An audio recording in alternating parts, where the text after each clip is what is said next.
Hello Hope Church, I hope you're all keeping well. I'm not sure how you're spending your time during lockdown, but here I'm trying to get out into the fresh air in the countryside a little bit more. And so I'm taking my dogs for a walk. They're somewhere around me. And we go across the fields here, we go to the woods behind, and we go by the river, and we have a really lovely time. And I think this time of year is one of my favourite times to come out into the countryside anyway, because everything seems to be coming alive, doesn't it?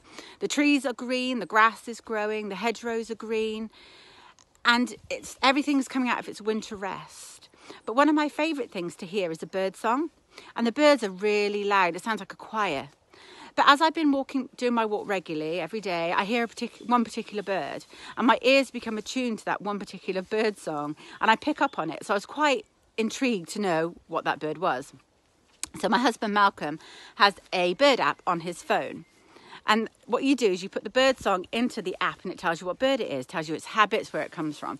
So I put the bird song into that bird app, and for anybody interested in this little story, the bird was a chiff-chaff, so, which was lovely. Apparently it's common and widespread, but to me, its song was still lovely. But I'm not a bird expert at all, but I had to be in the right place to hear that bird. If I'd stayed inside, it wouldn't have worked. I had to be really quite quiet and still when I was walking. Because I didn't want to scare the bird off. I also had to make it a habit of mine to walk in the same place, be outside a little bit more, to actually get my ear attuned to hearing that bird. And also, I had the desire to find out the name of that bird. But like I said, I'm not a bird expert, but I really did enjoy finding out about that bird. And when I think about recognising that bird song and that bird's voice, it reminds me of trying to recognise and hear God. So somebody who loves Jesus, I want God to speak into my life. I know a God who loves me very much. I know a God who delights and has joy about my life. He wants to instill wisdom.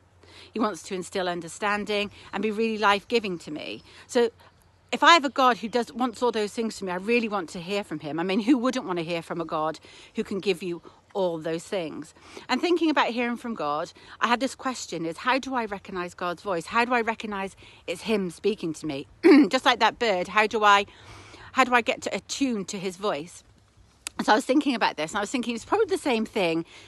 I have to do the same things as finding out and recognising that bird. So first of all, I have to be in the right place. I have to be in the right place sort of spiritually, but also physically. So spiritually, I have to be willing to open my ears to God, to hear him. Physically, perhaps I have to, when I'm on a walk, perhaps using that as a prayer walk, or in my house, having a little space on a chair where I can just rest and be with God.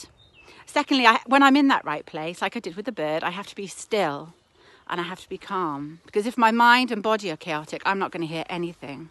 And when I'm still and calm, when I'm sitting in my chair, I'm on that walk, I want to ask God to reveal himself to me. Perhaps through the Bible reading I'm doing, perhaps through the music I'm listening to, or videos I'm watching, or even a book I'm reading, asking God to reveal himself, to speak to me through those verses and words or songs. And thirdly, I've got to make it a habit. I can't just do a one-off and expect my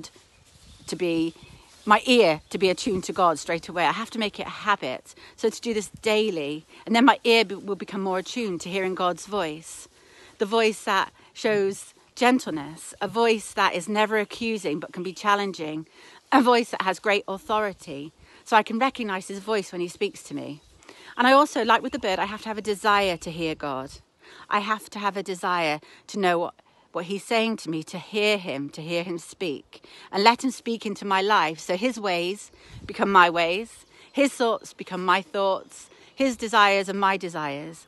And so my life can be totally transformed by him speaking to me.